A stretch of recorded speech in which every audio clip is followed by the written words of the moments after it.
Hey guys, our page 13 notes video here in section 7.3 is dealing with finding the end behavior of a polynomial.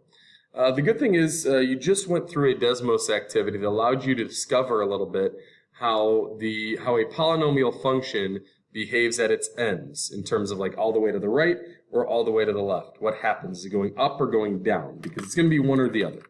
Okay. So we have a little chart here in terms of what we're looking at to make that determination, okay? So the first term here is what we're looking at, all right? The degree, that's the highest exponent you'll see in the polynomial, could either be even or odd. And then the lead coefficient could either be positive or negative. So just let's do some quick examples here. X to the fourth plus 2x squared minus 1, okay? That would be the degree.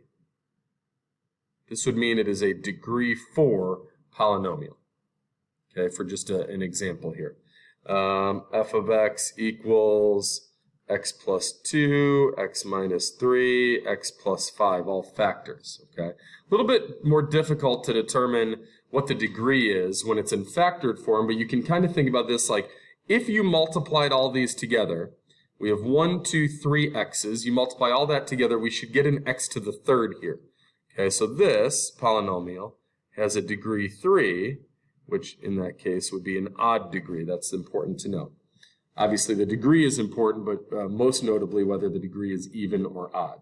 Okay, and then the lead coefficient being positive or negative is easy to see in standard form. If it's in factored form, we're really looking out front of all the factors to determine whether there's a negative sign or a negative number out front of the factors, okay? We have one example of standard form, one example of factored form in our guided practice. So we're going to go right to that, okay? But a nice little chart for you guys to kind of go with. All right, so number 1 here, we are in standard form. So I'm just going to write that down because sometimes thinking about these two things a little differently when it's in standard form versus in number 2. When we have our polynomial in factored form, will be important, okay? So let's figure out our degree here, okay? Our degree is 4. When it's in standard form, we're just looking at the highest exponent that we see. The number 4 will give us an even degree here. That should lead us to part of our end behavior. So really right now, if we look back up at the chart, because it's an even degree, we should be looking at this side of our chart here. Degree is even, so it's either going to look like this or this. Basically, when a degree of a polynomial function is even, the end behavior will both be the same direction, either both up or both down. Let's go to our leading coefficient here. The leading coefficient can be found attached to the variable with the highest exponent when it's in standard form. Our leading coefficient is positive 3. It is 3. The most important part when we're thinking of end behavior is that it's positive. And this should lead us right to this box right here. Even degree, positive lead coefficient. We're looking at up and up. So we are going to write that into our graphical representation of the end behavior, just like it shows in the box above. So even degree, positive lead coefficient, this is how the end behavior will look. Algebraically, as x approaches infinity, that would be as our graph goes all the way to the right, y approaches, well, y is going up as x is going to the right, so we want positive infinity, okay?